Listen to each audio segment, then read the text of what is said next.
Le vicomte de Bragelonne, partie 59 du livre audio, chapitre 249. Les explications d'Aramis. Ce que j'ai à vous dire, ami Porthos, va probablement vous surprendre, mais vous instruire aussi. J'aime à être surpris, dit Porthos avec bienveillance. Ne me ménagez donc pas, je vous prie. Je suis dur aux émotions. Ne craignez donc rien, parlez. C'est difficile, Porthos. C'est difficile. Car, en vérité, je vous en préviens une seconde fois, j'ai des choses bien étranges, bien extraordinaires à vous dire. Oh, vous parlez si bien, cher ami, que je vous écouterai pendant des journées entières. Parlez donc, je vous en prie. Et, tenez, il me vient une idée. Je vais, pour vous faciliter la besogne, je vais, pour vous aider à me dire ces choses étranges, vous questionner. Je le veux bien. Pourquoi allons-nous combattre, cher Aramis ? Si vous me faites beaucoup de questions semblables à celle-là, si c'est ainsi que vous voulez faciliter ma besogne, mon besoin de révélation, en m'interrogeant ainsi, Porthos, vous ne me faciliterez en rien. Bien au contraire, c'est précisément là le nœud gordien.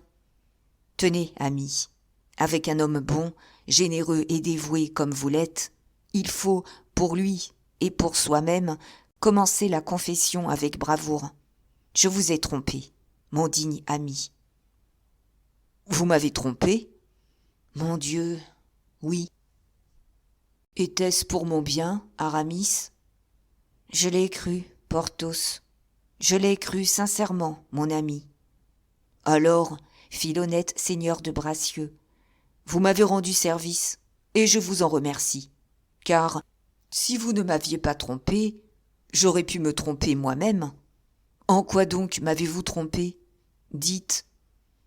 C'est que je servais l'usurpateur, contre lequel Louis XIV dirige en ce moment tous ses efforts. L'usurpateur, dit Porthos en se grattant le front. C'est... Je ne comprends pas trop bien. C'est l'un des deux rois qui se disputent la couronne de France. Fort bien. Alors, vous serviez celui qui n'est pas Louis XIV. Vous venez de dire le vrai mot, du premier coup. Il en résulte que nous sommes des rebelles, mon pauvre ami. Diable, diable, s'écria Porthos désappointé. Oh, mais, cher Porthos, soyez calme, nous trouverons encore bien moyen de nous sauver, croyez-moi. Ce n'est pas cela qui m'inquiète, répondit Porthos. Ce qui me touche seulement, c'est ce vilain mot de rebelle. Ah, voilà. Et de cette façon, le duché qu'on m'a promis, c'est l'usurpateur qui le donnait. Ce n'est pas la même chose, Aramis, fit majestueusement Porthos. Ami, s'il n'eût tenu qu'à moi, vous fussiez devenu prince. Porthos se mit à mordre ses ongles avec mélancolie. Voilà, continua-t-il, en quoi vous avez eu tort de me tromper, car ce duché promis, j'y comptais.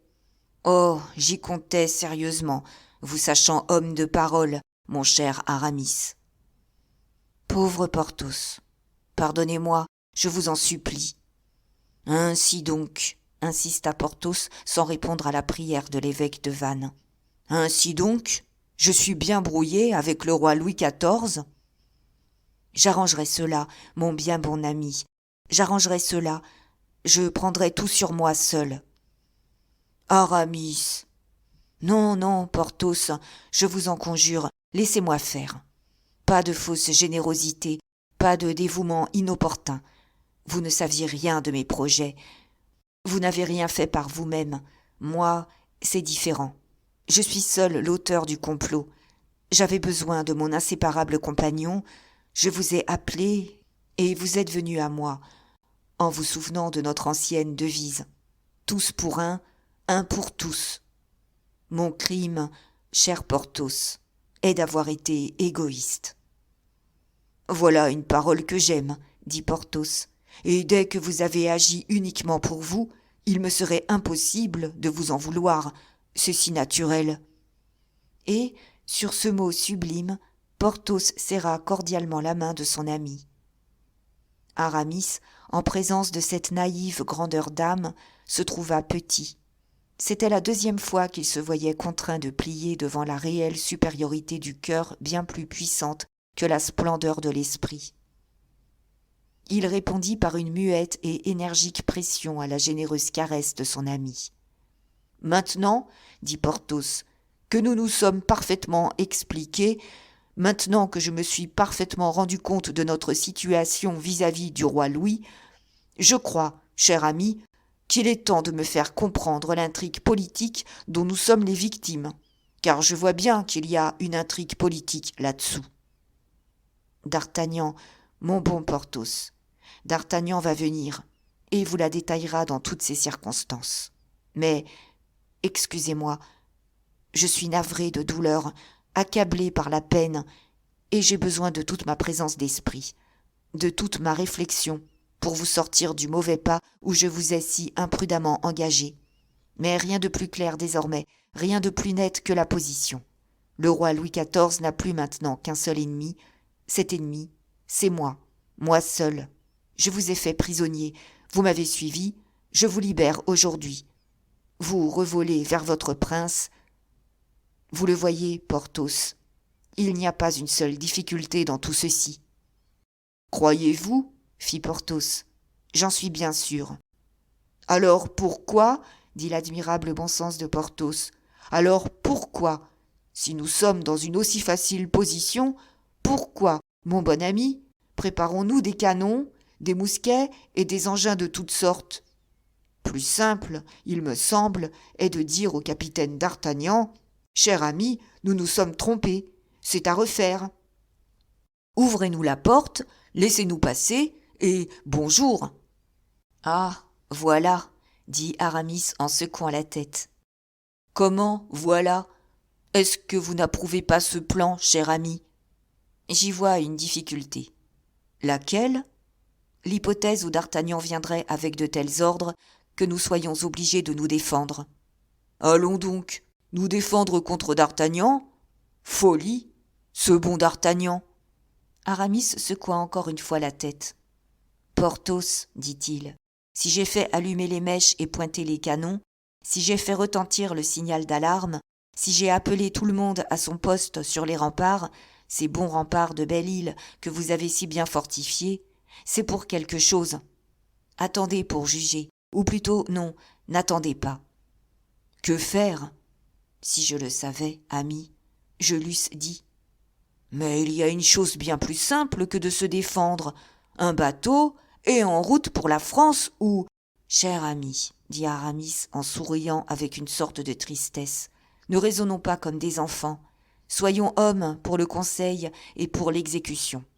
Tenez, voici qu'on hèle du port une embarcation quelconque. Attention, Porthos. Sérieuse attention.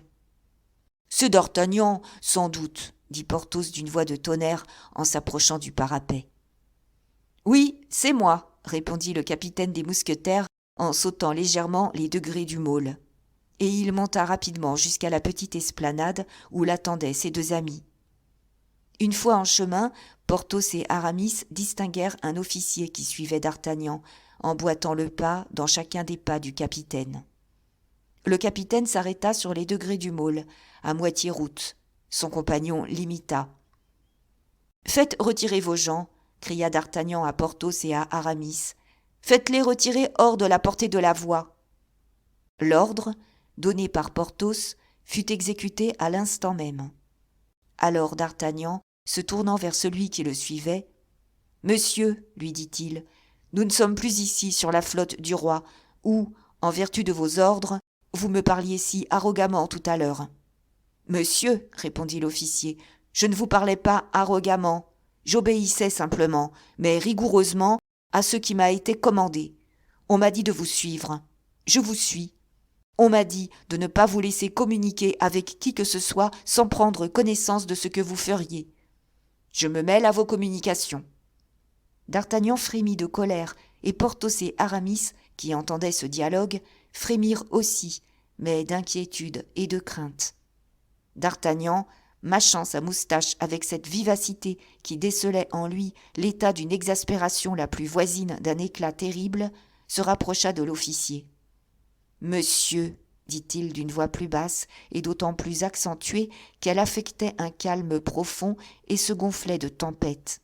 « Monsieur, quand j'ai envoyé un canot ici, vous avez voulu savoir ce que j'écrivais aux défenseurs de Belle-Île.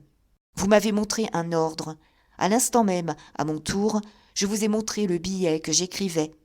Quand le patron de la barque envoyée par moi fut de retour, quand j'ai reçu la réponse de ces deux messieurs, et il désignait de la main à l'officier Aramis et Porthos, vous avez entendu jusqu'au bout le discours du messager. Tout cela était bien dans vos ordres. Tout cela est bien suivi, bien exécuté, bien ponctuel, n'est-ce pas ? Oui, monsieur, balbutia l'officier. Oui, sans doute, monsieur, mais... Monsieur, continua d'Artagnan en s'échauffant. Monsieur, quand j'ai manifesté l'intention de quitter mon bord pour passer à Belle-Île, vous avez exigé de m'accompagner. Je n'ai point hésité. Je vous ai emmené. Vous êtes bien à Belle-Île, n'est-ce pas ? Oui, monsieur, mais il ne s'agit plus de monsieur Colbert qui vous a fait tenir cet ordre, ou de qui que ce soit au monde dont vous suivez les instructions. Il s'agit ici d'un homme qui gêne monsieur d'Artagnan, et qui se trouve avec monsieur d'Artagnan seul sur les marches d'un escalier que baignent 30 pieds d'eau salée. Mauvaise position pour cet homme. Mauvaise position, monsieur. Je vous en avertis. Mais, monsieur, si je vous gêne, dit timidement et presque craintivement l'officier, c'est mon service qui... Monsieur, vous avez eu le malheur, vous ou ceux qui vous envoient, de me faire une insulte. Elle est faite. Je ne peux m'en prendre à ceux qui vous cautionnent. Ils me sont inconnus ou sont trop loin. Mais vous vous trouvez sous ma main, et je jure Dieu que, si vous faites un pas derrière moi, quand je vais lever le pied pour monter auprès de ces messieurs, je jure mon nom, que je vous fends la tête d'un coup d'épée et que je vous jette à l'eau. Oh, il arrivera ce qu'il arrivera. Je ne me suis jamais mis que 6 fois en colère dans ma vie, monsieur, et les 5 fois qui ont précédé celle-ci, j'ai tué mon homme. L'officier ne bougea pas. Il pâlit sous cette terrible menace et répondit avec simplicité. « Monsieur, vous avez tort d'aller contre ma consigne. » Porthos et Aramis, muets et frissonnant en haut du parapet, crièrent aux mousquetaires. « Cher d'Artagnan, prenez garde !» D'Artagnan les fit taire du geste, leva son pied avec un calme effrayant pour gravir une marche, et se retourna, l'épée à la main, pour voir si l'officier le suivrait. L'officier fit un signe de croix et marcha. Porthos et Aramis, qui connaissaient leur d'Artagnan, poussèrent un cri et se précipitèrent pour arrêter le coup qu'ils croyaient déjà entendre. Mais d'Artagnan, passant l'épée dans la main gauche, « Monsieur, dit-il à l'officier d'une voix émue, vous êtes un brave homme. Vous devez mieux comprendre ce que je vais vous dire maintenant que ce que je vous ai dit tout à l'heure. »« Parlez, monsieur d'Artagnan, parlez, répondit le brave officier. Ces messieurs que nous venons voir et contre lesquels vous avez des ordres sont mes amis. Je le sais, monsieur. Vous comprenez si je dois agir avec eux comme vos instructions vous le prescrivent. Je comprends vos réserves. Eh bien, permettez-moi de causer avec eux sans témoin. Monsieur d'Artagnan, si je cédais à votre demande, si je faisais ce dont vous me priez, je manquerais à ma parole. Mais si je ne le fais pas, je vous désobligerai. J'aime mieux l'un que l'autre. Causez avec vos amis, et ne me méprisez pas, monsieur, de faire par amour pour vous, que j'estime et que j'honore. Ne me méprisez pas de faire pour vous seul, une vilaine action. » D'Artagnan, ému, passa rapidement ses bras au cou de ce jeune homme et monta près de ses amis. L'officier, enveloppé dans son manteau, s'assit sur les marches, couvertes d'algues humides. « Eh bien, dit d'Artagnan à ses amis, voilà la position. Jugez. » Ils s'embrassèrent tous trois se tinrent serrés dans les bras l'un de l'autre, comme au beau jour de la jeunesse. Que signifient toutes ces rigueurs ? Demanda Porthos. Vous devez en soupçonner quelque chose, cher ami, répliqua d'Artagnan. Pas trop, je vous l'assure, mon cher capitaine, car enfin je n'ai rien fait, ni Aramis non plus, se hâta d'ajouter l'excellent homme. D'Artagnan lança au prélat un regard de reproche qui pénétra ce cœur endurci. « Cher Porthos !» s'écria l'évêque de Vannes. « Vous voyez ce qu'on a fait, » dit d'Artagnan. « Interception de tout ce qui vient de Belle-Île, de tout ce qui s'y rend. Vos bateaux sont tous saisis. Si vous aviez essayé de fuir, vous tombiez entre les mains des croiseurs qui sillonnent la mer et qui vous guettent. Le roi vous veut et vous prendra. » Et d'Artagnan s'arracha furieusement quelques poils de sa moustache grise. « Mon idée était celle-ci, » continua d'Artagnan, « vous faire venir à mon bord tous deux, vous avoir près de moi, et puis vous rendre libre. Mais, à présent, qui me dit qu'en retournant sur mon navire, je ne rencontrerai pas un supérieur, que je ne trouverai pas des ordres secrets qui m'enlèvent mon commandement pour le donner à quelque autre que moi, et qui disposeront de moi et de vous sans nul espoir de secours. » « Il faut demeurer à Belle-Île, » dit résolument Aramis, « et je vous réponds, moi, que je ne me rendrai qu'à bon escient. » Porthos ne dit rien. D'Artagnan remarqua le silence de son ami. « J'ai à essayer encore de cet officier, de ce brave qui m'accompagne et dont la courageuse résistance me rend bien heureux, car elle accuse un honnête homme, lequel, encore que notre ennemi, vaut 1000 fois mieux qu'un lâche complaisant. Essayons, et sachons de lui ce qu'il a le droit de faire, ce que sa consigne lui permet ou lui défend. » « Essayons, » dit Aramis. D'Artagnan vint au parapet, se pencha vers les degrés du môle et appela l'officier, qui monta aussitôt. « Monsieur, » lui dit d'Artagnan, après l'échange des courtoisies les plus cordiales, naturelles entre gentilshommes qui se connaissent et s'apprécient dignement, « Monsieur, si je voulais emmener ces messieurs d'ici, que feriez-vous ? Je ne m'y opposerai pas, monsieur, mais ayant ordre direct, ordre formel de les prendre sous ma garde, je les garderai. »« Ah » fit d'Artagnan. « C'est fini, » dit Aramis sourdement. Porthos ne bougea pas. « Emmenez toujours Porthos, » dit l'évêque de Vannes. « Il saura prouver au roi, je l'y aiderai, et vous aussi, monsieur d'Artagnan, qu'il n'est pour rien dans cette affaire. »« fit d'Artagnan. « Voulez-vous venir ? Voulez-vous me suivre, Porthos ? Le roi est clément. »« Je demande à réfléchir, » dit Porthos noblement. « Vous restez ici, alors ? » ?»« Jusqu'à nouvel ordre, » s'écria Aramis avec vivacité.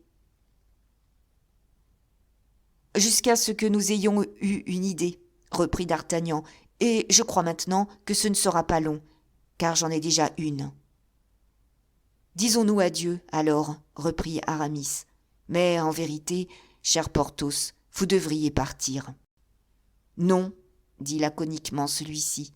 « Comme il vous plaira, » reprit Aramis, un peu blessé dans sa susceptibilité nerveuse du ton morose de son compagnon. « Seulement, je suis rassuré par la promesse d'une idée de d'Artagnan, idée que j'ai devinée, je crois. »« Voyons, » fit le mousquetaire en approchant son oreille de la bouche d'Aramis. Celui-ci dit au capitaine plusieurs mots rapides, auxquels d'Artagnan répondit « Précisément cela. »« Immanquable, alors !» s'écria Aramis joyeux. « Pendant la première émotion que causera ce parti pris, arrangez-vous, Aramis. »« Oh, n'ayez pas peur. »« Maintenant, monsieur, » dit d'Artagnan à l'officier, « merci 1000 fois. Vous venez de vous faire 3 amis à la vie, à la mort. »« Oui, » répliqua Aramis. Porthos seul ne dit rien et acquiesça de la tête. D'Artagnan, ayant tendrement embrassé ses 2 vieux amis, quitta Belle-Île avec l'inséparable compagnon que M. Colbert lui avait donné. Ainsi, à part l'espèce d'explication dont le digne Porthos avait bien voulu se contenter, rien n'était changé en apparence au sort des uns et des autres. Seulement, dit Aramis, il y a l'idée de d'Artagnan. D'Artagnan ne retourna point à son bord sans creuser profondément l'idée qu'il venait de découvrir. Or, on sait que, lorsque d'Artagnan creusait, d'habitude, il perçait à jour. Quant à l'officier redevenu muet, il lui laissa respectueusement le loisir de méditer. Aussi, en mettant le pied sur son navire, embossé à une portée de canon de Belle-Île, le capitaine des mousquetaires avait-il déjà réuni tous ses moyens offensifs et défensifs. Il assembla immédiatement son conseil. Ce conseil se composait des officiers qui servaient sous ses ordres. Ces officiers étaient au nombre de 8. Un chef des forces maritimes, un major dirigeant l'artillerie, un ingénieur, l'officier que nous connaissons, et 4 lieutenants.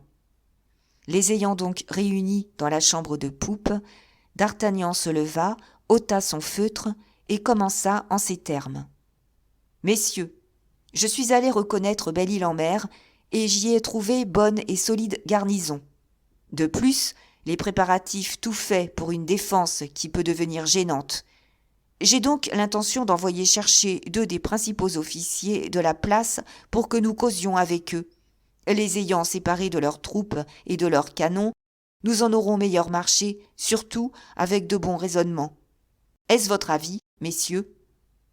Le major de l'artillerie se leva. « Monsieur, dit-il avec respect, mais avec fermeté, je viens de vous entendre dire que la place prépare une défense gênante. La place est donc, que vous sachiez, déterminée à la rébellion. » D'Artagnan fut visiblement dépité par cette réponse, mais il n'était pas homme à se laisser abattre pour si peu, et reprit la parole. « Monsieur, dit-il, votre réponse est juste. Mais vous n'ignorez pas que Belle-Île-en-Mer est un fief de M. Fouquet, et les anciens rois ont donné aux seigneurs de Belle-Île le droit de s'armer chez eux. » Le major fit un mouvement. « Oh, ne m'interrompez point, continua d'Artagnan. Vous allez me dire que ce droit de s'armer contre les Anglais n'est pas le droit de s'armer contre son roi. Mais ce n'est pas M. Fouquet, je suppose, qui tient en ce moment Belle-Île, puisqu'avant-hier, j'ai arrêté M. Fouquet.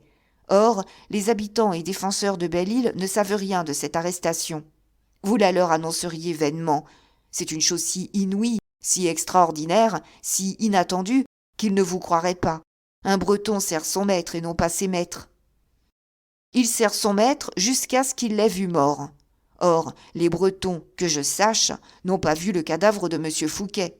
Il n'est donc pas surprenant qu'ils tiennent contre tout ce qui n'est pas M. Fouquet ou sa signature. » Le major s'inclina en signe d'assentiment. « Voilà pourquoi, continua d'Artagnan, voilà pourquoi je me propose de faire venir ici, à mon bord, 2 des principaux officiers de la garnison. Ils vous verront, messieurs, ils verront les forces dont nous disposons, ils sauront, par conséquent, à quoi s'en tenir sur le sort qui les attend en cas de rébellion.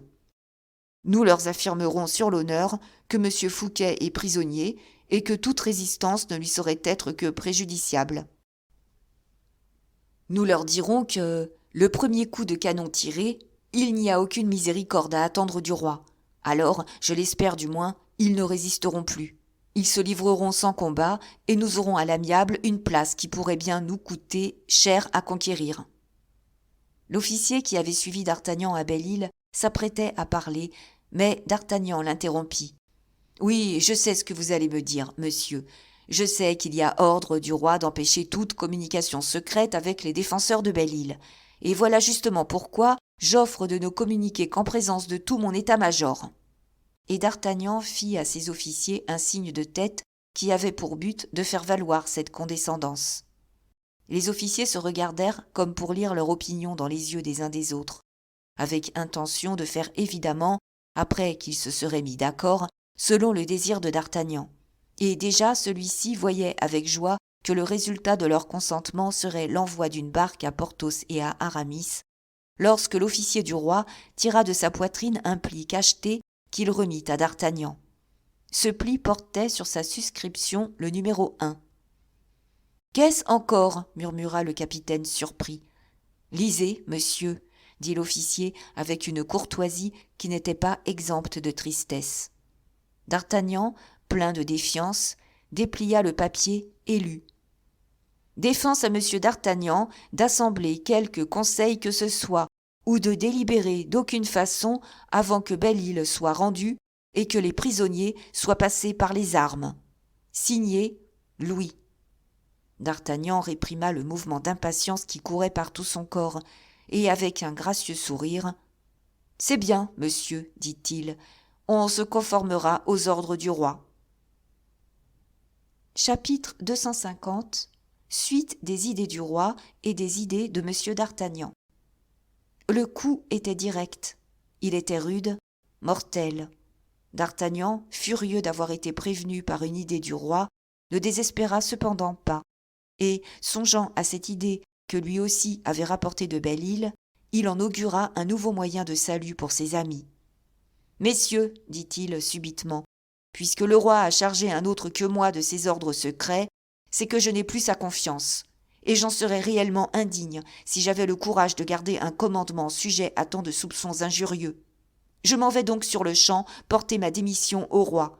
Je la donne devant vous tous, en vous enjoignant de vous replier avec moi sur la côte de France, de façon à ne rien compromettre des forces que Sa Majesté m'a confiées. C'est pourquoi retournez tous à vos postes et commandez le retour. D'ici à 1 heure, nous avons le flux. À vos postes, messieurs. Je suppose, ajouta-t-il en voyant que tous obéissaient, excepté l'officier surveillant, que vous n'aurez pas d'ordre à objecter cette fois-ci. Et d'Artagnan triomphait presque en disant ces mots-là.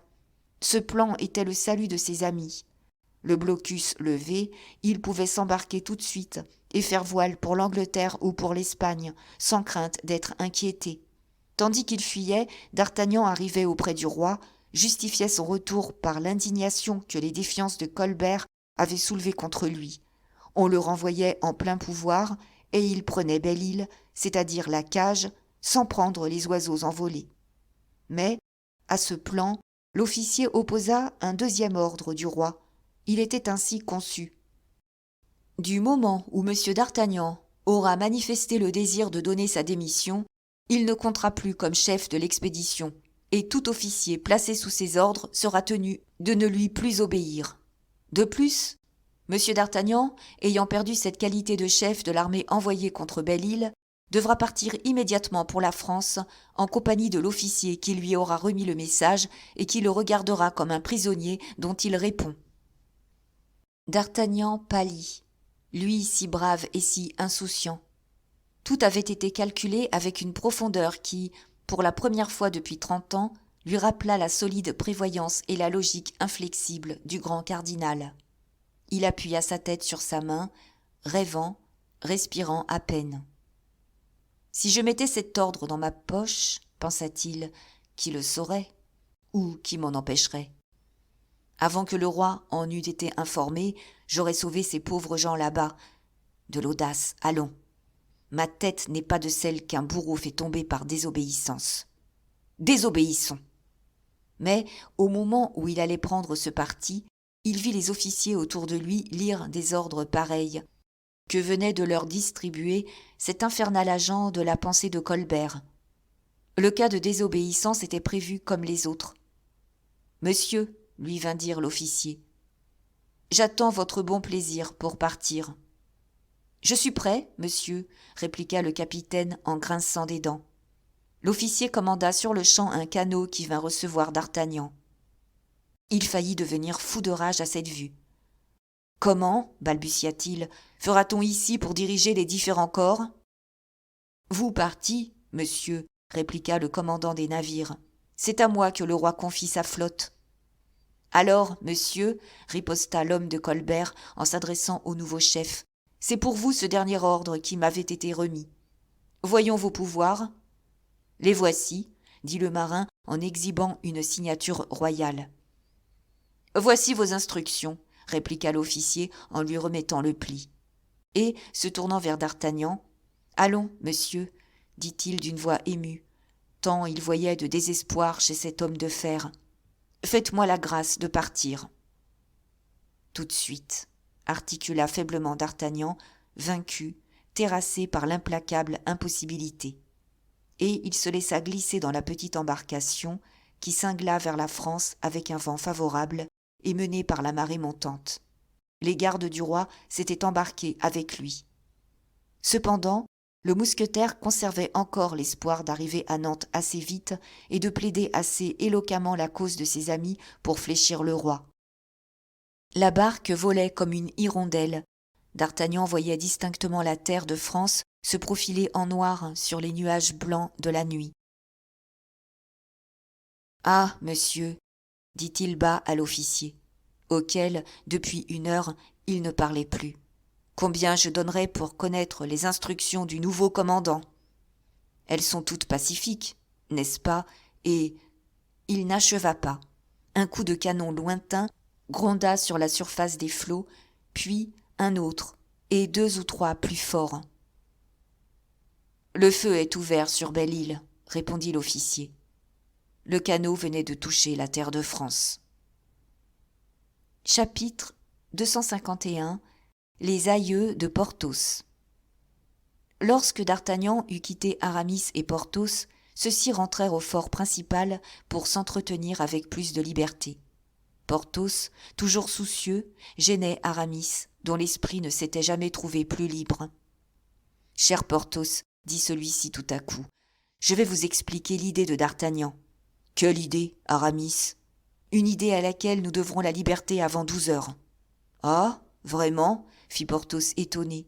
« Voyons. » « Vous avez remarqué, par la scène que notre ami a eue avec l'officier, que certains ordres le gênent relativement à nous. »« Je l'ai remarqué. »« Eh bien, d'Artagnan va donner sa démission au roi, et pendant la confusion qui résultera de son absence, nous gagnerons au large, ou plutôt, vous gagnerez au large, vous, Porthos, s'il n'y a possibilité de fuite que pour un. » Ici, Porthos secoua la tête et répondit. « Nous nous sauverons ensemble, Aramis, ou nous resterons ici ensemble. »« Vous êtes un généreux cœur, » dit Aramis. « Seulement, votre sombre inquiétude m'afflige. »« Je ne suis pas inquiet, » dit Porthos.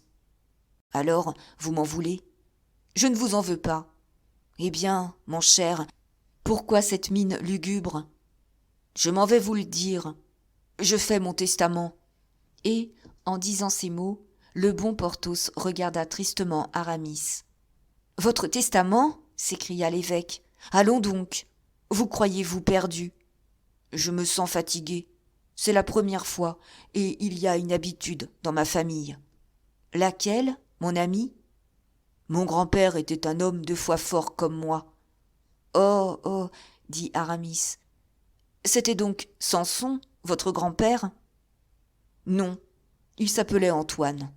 Eh bien, il avait mon âge, lorsque, partant pour la chasse un jour, il se sentit les jambes faibles, lui qui n'avait jamais connu ce mal. Que signifiait cette fatigue, mon ami ? Rien de bon, comme vous l'allez voir, car, étant parti se plaignant toujours de ses jambes molles, il trouva un sanglier qui lui fit tête, le manqua de son coup d'arquebuse et fut décousu par la bête. Il en est mort sur le coup. Ce n'est pas une raison pour que vous vous alarmiez, cher Porthos. Oh, vous allez voir.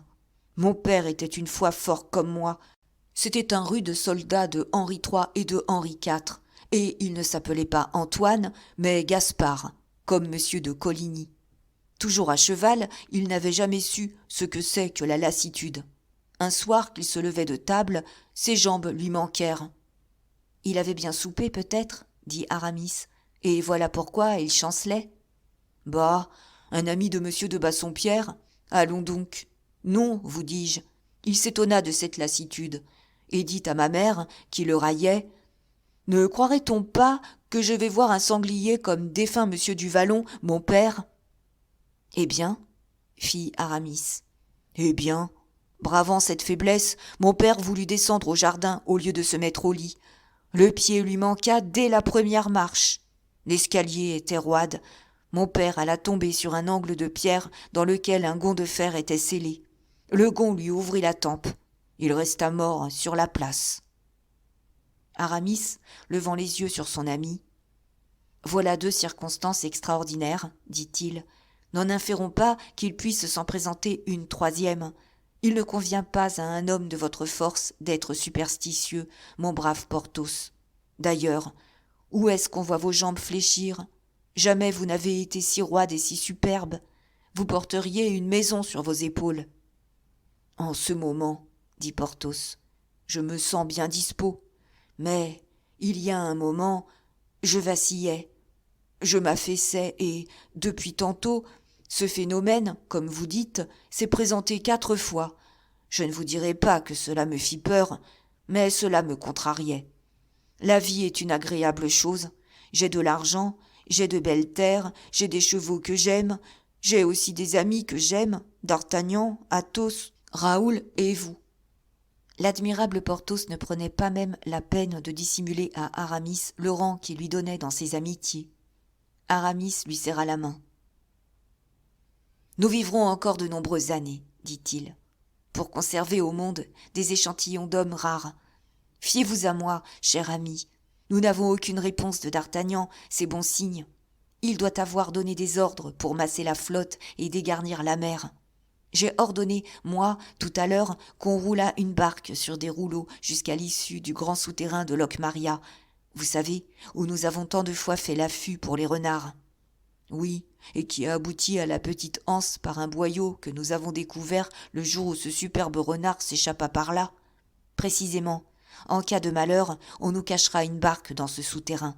Elle doit y être déjà. Nous attendrons le moment favorable, et pendant la nuit, en mer. Voilà une bonne idée. Nous y gagnons quoi ? Nous y gagnons que nul ne connaît cette grotte, ou plutôt son issue, à part nous et 2 ou 3 chasseurs de l'île.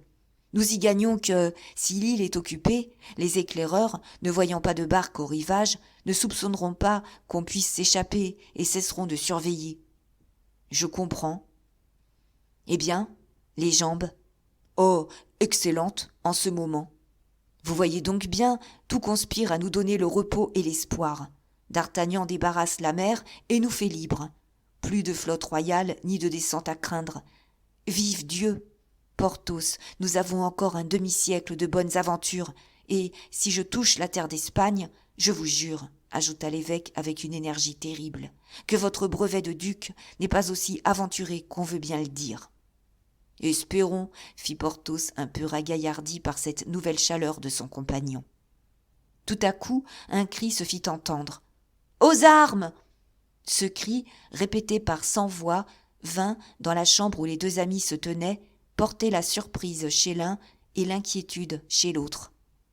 Aramis ouvrit la fenêtre. Il vit courir une foule de gens avec des flambeaux. Les femmes se sauvaient, les gens armés prenaient leur poste. « La flotte ! La flotte !» cria un soldat qui reconnut Aramis. « La flotte ?»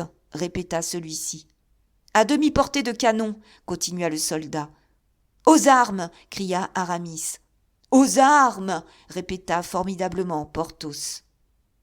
Et tous 2 s'élancèrent vers le môle pour se mettre à l'abri derrière les batteries. On vit s'approcher des chaloupes chargées de soldats. Elles prirent 3 directions pour descendre sur 3 points à la fois. « Que faut-il faire ?» demanda un officier de garde. « Arrêtez-les, et, si elles poursuivent, feu !» dit Aramis. 5 minutes après, la canonnade commença.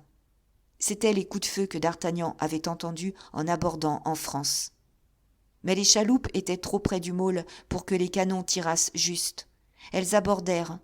Le combat commença presque corps à corps. « Qu'avez-vous, Porthos ?» dit Aramis à son ami. « Rien, les jambes, c'est vraiment incompréhensible.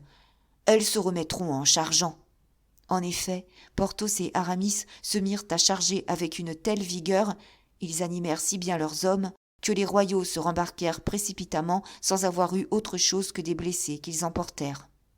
« Eh, mais Porthos !» cria Aramis, « il nous faut un prisonnier, vite, vite !» Porthos s'abaissa sur l'escalier du môle, saisit par la nuque un des officiers de l'armée royale qui attendait, pour s'embarquer, que tout son monde fût dans la chaloupe. Le bras du géant enleva cette proie, qui lui servit de bouclier pour remonter sans qu'un coup de feu fût tiré sur lui. « Voici un prisonnier, » dit Porthos à Aramis. « Eh bien, » s'écria celui-ci en riant, « calomniez donc vos jambes. »« Ce n'est pas avec mes jambes que je l'ai pris, » répliqua Porthos tristement. « C'est avec mon bras. » Chapitre 252. Le fils de Biscarat. Les Bretons de l'île étaient tout fiers de cette victoire. Aramis ne les encouragea pas. « Ce qui arrivera, dit-il à Porthos, quand tout le monde fut rentré, c'est que la colère du roi s'éveillera avec le récit de la résistance, et que ces braves gens seront décimés ou brûlés quand l'île sera prise, ce qui ne peut manquer d'advenir. »« Il en résulte, dit Porthos, que nous n'avons rien fait d'utile. »« Pour le moment, si fait, répliqua l'évêque, car nous avons un prisonnier duquel nous saurons ce que nos ennemis préparent. »« Oui, interrogeons ce prisonnier, fit Porthos, et le moyen de le faire parler est simple. Nous allons souper, nous l'inviterons, en buvant, il parlera. » Ce qui fut fait. L'officier, un peu inquiet d'abord, se rassura en voyant les gens auxquels il avait affaire. Il donna, n'ayant pas peur de se compromettre, tous les détails imaginables sur la démission et le départ de d'Artagnan. Il expliqua comment, après ce départ, le nouveau chef de l'expédition avait ordonné une surprise sur Belle-Île. Là s'arrêtèrent ses explications. Aramis et Porthos échangèrent un coup d'œil qui témoignait de leur désespoir. Plus de fonds à faire sur cette brave imagination de d'Artagnan, plus de ressources, par conséquent, en cas de défaite. Aramis, continuant son interrogatoire, demanda au prisonnier ce que les royaux comptaient faire des chefs de Belle-Île. « Ordre, répliqua celui-ci, de tuer pendant le combat et de pendre après. » Aramis et Porthos se regardèrent encore. Le rouge monta au visage de tous deux. « Je suis bien léger pour la potence, répondit Aramis. Les gens comme moi ne se pendent pas. Et moi, je suis bien lourd, dit Porthos. Les gens comme moi cassent la corde. Je suis sûr, fit galamment le prisonnier, que nous vous eussions procuré la faveur d'une mort à votre choix. 1000 remerciements, dit sérieusement Aramis. Porthos s'inclina. Encore ce coup de vin à votre santé, fit-il en buvant lui-même. De propos en propos, le souper se prolongea. L'officier, qui était un spirituel gentilhomme, se laissa doucement aller au charme de l'esprit d'Aramis et de la cordiale bonhomie de Porthos. « Pardonnez-moi, dit-il, si je vous adresse une question, mais des gens qui en sont à leur 6e bouteille ont bien le droit de s'oublier un peu. »« Adressez, dit Porthos, adressez. »« Parlez, fit Aramis. »« N'étiez-vous pas, messieurs, vous deux, dans les mousquetaires du feu roi ?»« Oui, monsieur. »« Et des meilleurs, s'il vous plaît, répliqua Porthos. »« C'est vrai, je dirais même les meilleurs de tous les soldats, messieurs, si je ne craignais d'offenser la mémoire de mon père. »« De votre père ?» s'écria Aramis. « Savez-vous comment je me nomme ? » ?»« Ma foi, non, monsieur, mais vous me le direz et...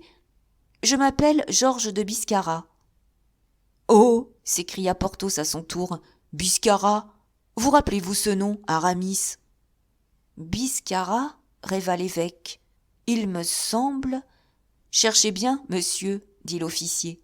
« Pardieu, ce ne sera pas long, » fit Porthos. « Biscarat, dit cardinal, un des 4 qui vinrent nous interrompre le jour où nous entrâmes dans l'amitié de d'Artagnan, l'épée à la main. »« Précisément, messieurs. »« Le seul, dit Aramis vivement, que nous ne blessâmes pas. »« Une rude lame, par conséquent, fit le prisonnier. »« C'est vrai. »« Oh, bien vrai, dirent les 2 amis ensemble.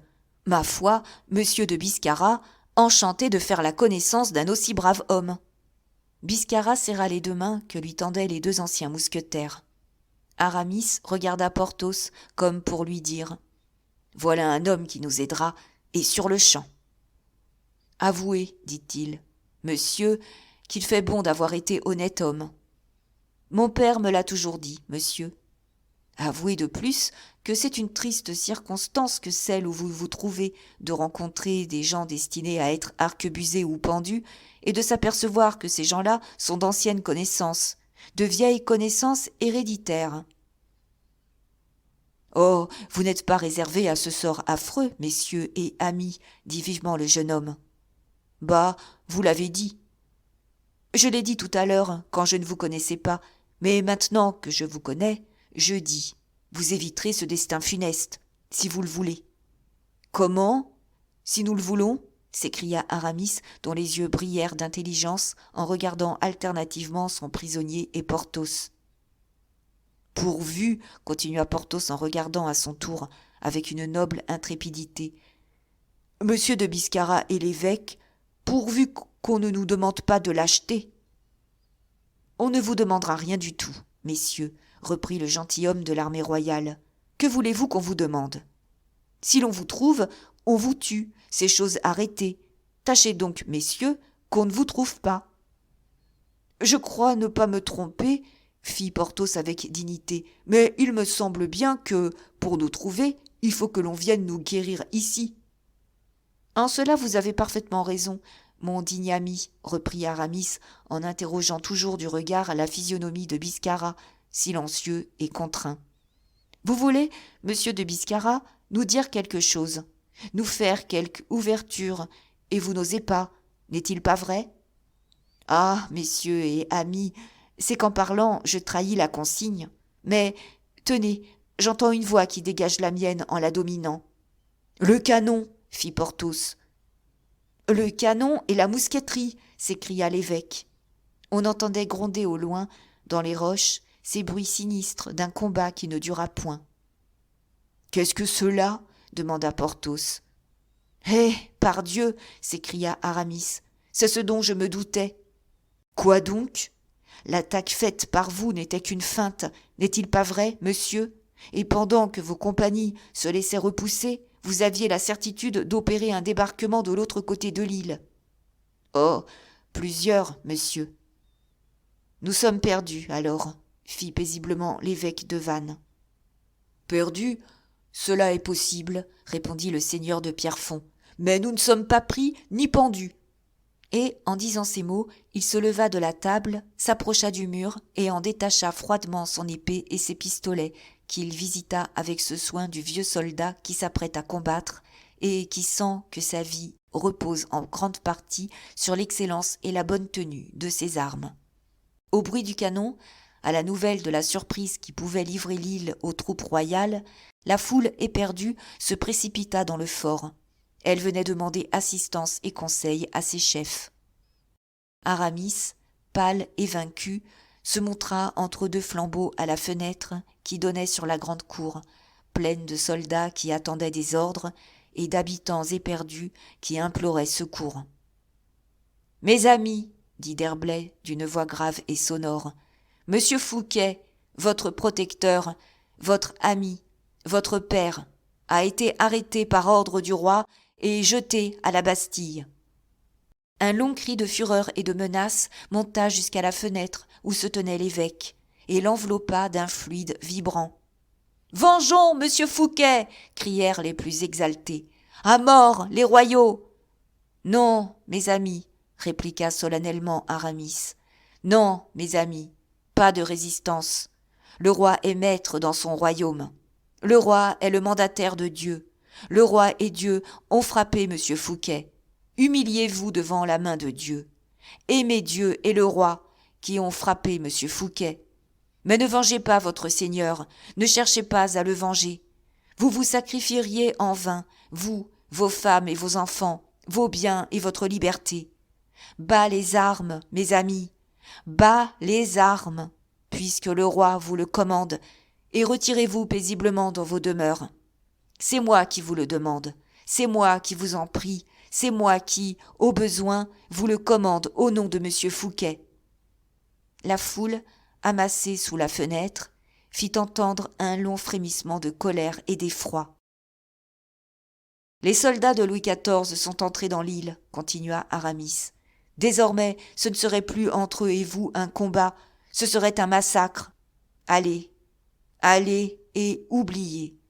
Cette fois, je vous le commande au nom du Seigneur. » Les mutins se retirèrent lentement, soumis et muets. « Ah, ça ! Mais que venez-vous donc de dire là, mon ami ?» dit Porthos. « Monsieur, » dit Biscarat à l'évêque, « vous sauvez tous ces habitants, mais vous ne sauvez ni votre ami, ni vous. »« Monsieur de Biscarat, » dit avec un accent singulier de noblesse et de courtoisie l'évêque de Vannes. Monsieur de Biscarat, soyez assez bon pour reprendre votre liberté. Je le veux bien, monsieur, mais cela nous rendra service, car en annonçant au lieutenant du roi la soumission des insulaires, vous obtiendrez peut-être quelque grâce pour nous, en l'instruisant de la manière dont cette soumission s'est opérée. Grâce, répliqua Porthos avec des yeux flamboyants. Grâce? Qu'est-ce que ce mot-là? Aramis toucha rudement le coude de son ami, comme il faisait aux beaux jours de leur jeunesse, alors qu'il voulait avertir Porthos qu'il avait fait ou qu'il allait faire quelque bévue. Porthos comprit et se tut soudain. « J'irai, messieurs, » répondit Biscarat, un peu surpris aussi de ce mot de « grâce » prononcé par le fier mousquetaire dont, quelques instants auparavant, il racontait et vantait avec tant d'enthousiasme les exploits héroïques. « Allez donc, monsieur de Biscarat, » dit Aramis en le saluant, « et, en partant, recevez l'expression de toute notre reconnaissance. Mais vous, messieurs, vous que je m'honore d'appeler mes amis, puisque vous avez bien voulu recevoir ce titre, que deveniez-vous pendant ce temps ? Reprit l'officier tout ému en prenant congé des deux anciens adversaires de son père. Nous attendons ici. Mais, mon Dieu, l'ordre est formel.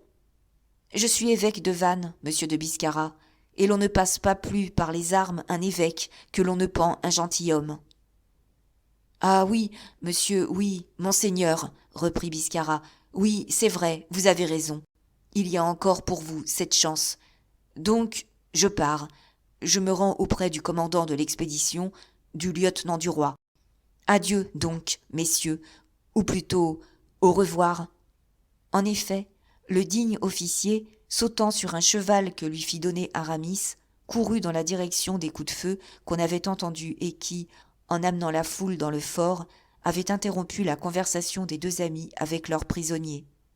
Aramis le regarda partir et demeura seul avec Porthos.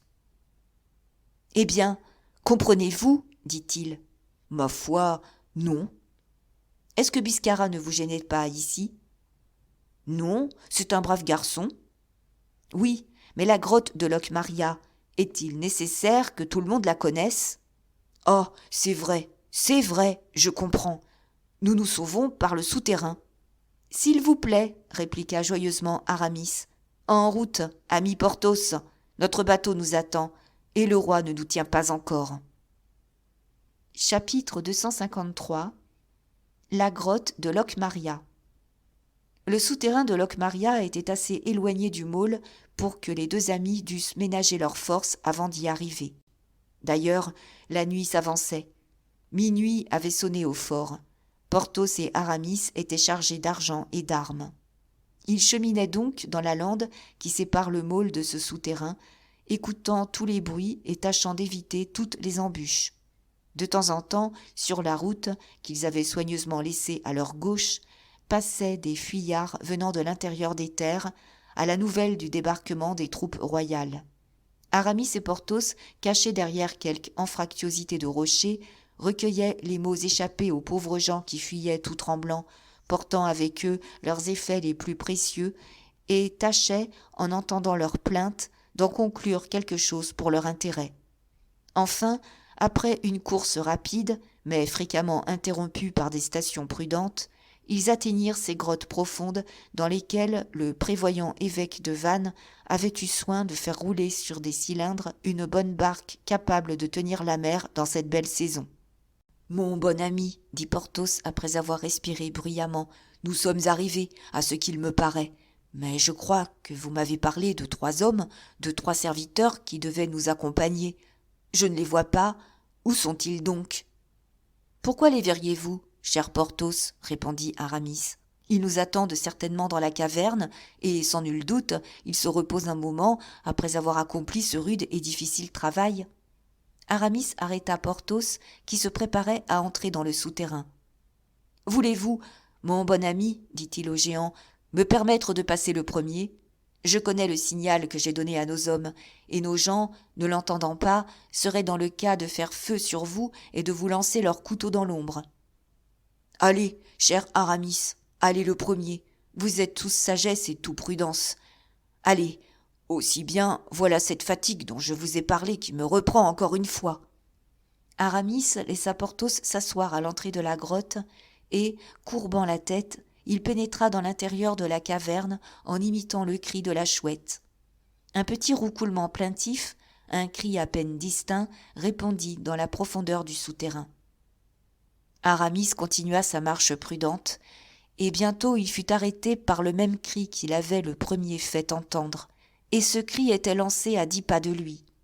« Êtes-vous là, Yves ?» fit l'évêque. « Oui, monseigneur, Goennec est là aussi. Son fils nous accompagne. »« Bien, toutes choses sont-elles prêtes ? » ?»« Oui, monseigneur. »« Allez un peu à l'entrée des grottes, mon bon Yves, et vous y trouverez le seigneur de Pierrefonds qui se repose, fatigué qu'il est de sa course. Et si, par hasard, il ne peut marcher, enlevez-le et l'apportez ici près de moi. » Les 3 Bretons obéirent. Mais la recommandation d'Aramis à ses serviteurs était inutile. Porthos, rafraîchi, avait déjà lui-même commencé la descente, et son pas pesant résonnait au milieu des cavités formées et soutenues par les colonnes de silex et de granit. Dès que le seigneur de Bracieux eut rejoint l'évêque, les Bretons allumèrent une lanterne dont ils s'étaient munis, et Porthos assura son ami qu'il se sentait désormais fort comme à l'ordinaire. « Visitons le canot, » dit Aramis, « et assurons-nous d'abord de ce qu'il renferme. »« N'approchez pas trop la lumière, » dit le patron Yves, « car, ainsi que vous avez bien voulu me le recommander, monseigneur, j'ai mis sous le banc de poupe, dans le coffre, vous savez, le baril de poudre et les charges de mousquet que vous m'aviez envoyés du fort. »« Bien, » fit Aramis. Et, prenant lui-même la lanterne, il visita minutieusement toutes les parties du canot avec les précautions d'un homme qui n'est ni timide ni ignorant en face du danger. Le canot était long, léger, tirant peu d'eau, mince de quilles, enfin de ceux que l'on a toujours si bien construits à Belle-Île, un peu haut de bord, solide sur l'eau, très maniable, muni de planches qui, dans les temps incertains, forment une sorte de pont sur lequel glissent les lames et qui peuvent protéger les rameurs. Dans 2 coffres bien clos, placés sous les bancs de proue et de poupe, Aramis trouva du pain, du biscuit, des fruits secs, un quartier de lard, une bonne provision d'eau dans des outres, le tout formant des rations suffisantes pour des gens qui ne devaient jamais quitter la côte et se trouvaient à même de se ravitailler si le besoin le commandait. Les armes, 8 mousquets et autant de pistolets de cavalier étaient en bon état et toutes chargées.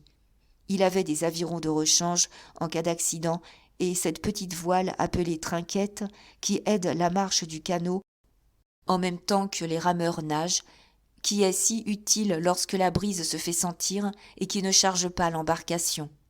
Lorsqu'Aramis eut reconnu toutes ces choses et qu'il se fut montré content du résultat de son inspection, « Consultons-nous, dit-il, cher Porthos, pour savoir s'il faut essayer de faire sortir la barque par l'extrémité inconnue de la grotte, en suivant la pente et l'ombre du souterrain, ou s'il vaut mieux, à ciel découvert, la faire glisser sur les rouleaux par les bruyères, en aplanissant le chemin de la petite falaise qui n'a pas 20 pieds de haut et donne à son pied, dans la marée, 3 ou 4 brasses de bonne eau sur un bon fond. »« Qu'à cela ne tienne, monseigneur, répliqua le patron Yves respectueusement. Mais je ne crois pas que par la pente du souterrain et dans l'obscurité où nous serons obligés de manœuvrer notre embarcation, le chemin soit aussi commode qu'en plein air.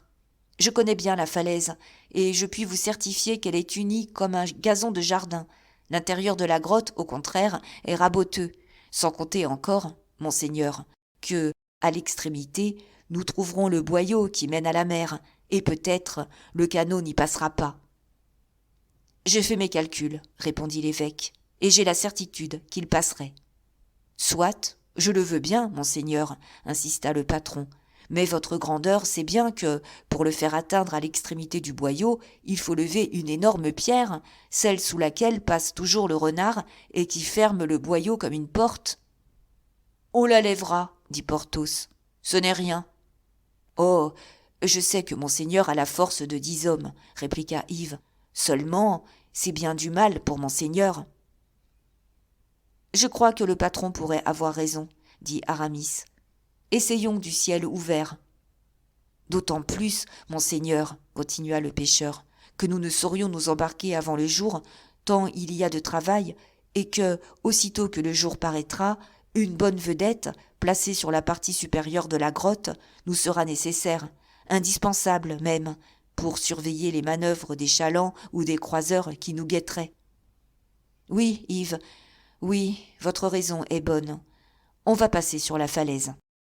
Et les 3 robustes Bretons allaient, plaçant leur rouleau sous la barque, la mettre en mouvement, lorsque des aboiements lointains de chiens se firent entendre dans la campagne. Aramis s'élança hors de la grotte. Porthos le suivit. L'aube teignait de pourpre et de nacre les flots et la plaine.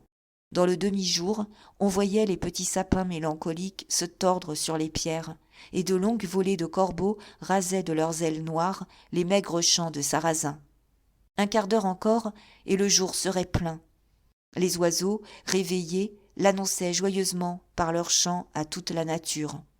Les aboiements qu'on avait entendus et qui avaient arrêté les 3 pêcheurs prêts à remuer la barque et fait sortir Aramis et Porthos se prolongeaient dans une gorge profonde à 1 lieue environ de la grotte.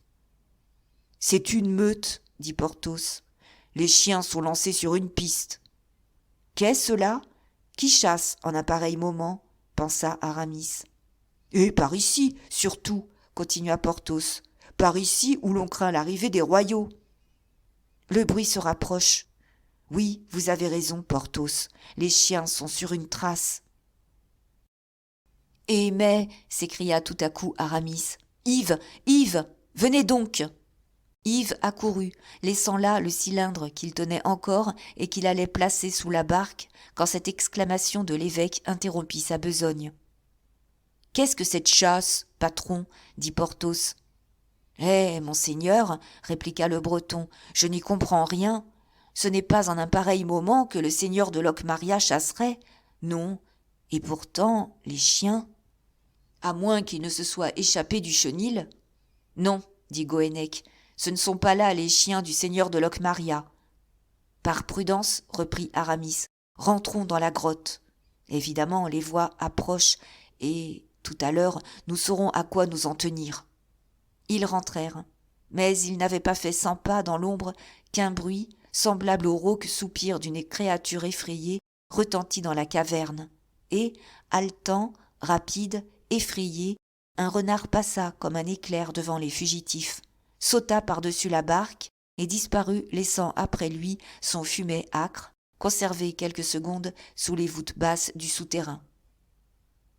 « Le renard !» crièrent les Bretons avec la joyeuse surprise du chasseur. « Maudits soyons-nous !» cria l'évêque. « Notre retraite est découverte !»« Comment cela ?» dit Porthos. « Avons-nous peur d'un renard ?»« Eh, mon ami, que dites-vous donc ? Et que vous inquiétez-vous du renard ? Ce n'est pas de lui qu'il s'agit, pardieu. Mais ne savez-vous pas, Porthos, qu'après le renard viennent les chiens, et qu'après les chiens viennent les hommes ?» Porthos baissa la tête.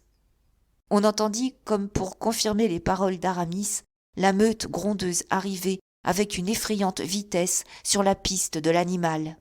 6 chiens courants débouchèrent au même instant dans la petite lande, avec un bruit de voix qui ressemblait à la fanfare d'un triomphe. « Voilà bien les chiens, » dit Aramis, posté à l'affût derrière une lucarne pratiquée entre 2 rochers. « Quels sont les chasseurs, maintenant ?»« Si c'est le seigneur de Locmaria, répondit le patron, il laissera les chiens fouiller la grotte, car il les connaît, et il n'y pénétrera pas lui-même, assuré qu'il saura que le renard sortira de l'autre côté. C'est là qu'il ira l'attendre. »« Ce n'est pas le seigneur de Locmaria qui chasse, répondit l'évêque, en pâlissant malgré lui. « Qui donc, alors ?» dit Porthos. « Regardez. » Porthos appliqua son œil à la lucarne et vit, au sommet du monticule, une douzaine de cavaliers qui poussaient leurs chevaux sur la trace des chiens en criant « Taillot !»« Les gardes, dit-il. Oui, mon ami, les gardes du roi. »« Les gardes du roi, dites-vous, monseigneur ?» s'écrièrent les Bretons en pâlissant à leur tour. « Et Biscarat à leur tête, monté sur mon cheval gris, continua Aramis. Les chiens, au même moment, se précipitèrent dans la grotte comme une avalanche, et les profondeurs de la caverne s'emplirent de leurs cris assourdissants. « Ah, diable !» fit Aramis, reprenant tout son sang-froid à la vue de ce danger, certain, inévitable. « Je sais bien que nous sommes perdus, mais au moins il nous reste une chance. Si les gardes qui vont suivre leurs chiens viennent à s'apercevoir qu'il y a une issue aux grottes, plus d'espoir, car en entrant ici, ils découvriront la barque et nous-mêmes. Il ne faut pas que les chiens sortent du souterrain. Il ne faut pas que les maîtres y entrent. »« C'est juste, » dit Porthos. « Vous comprenez, » ajouta l'évêque avec la rapide précision du commandement, « il y a là 6 chiens qui seront forcés de s'arrêter à la grosse pierre sous laquelle le renard s'est glissé, mais à l'ouverture trop étroite de laquelle ils seront, eux, arrêtés et tués. » Les Bretons s'élancèrent le couteau à la main. Quelques minutes après, un lamentable concert de gémissements, de hurlements mortels, puis plus rien.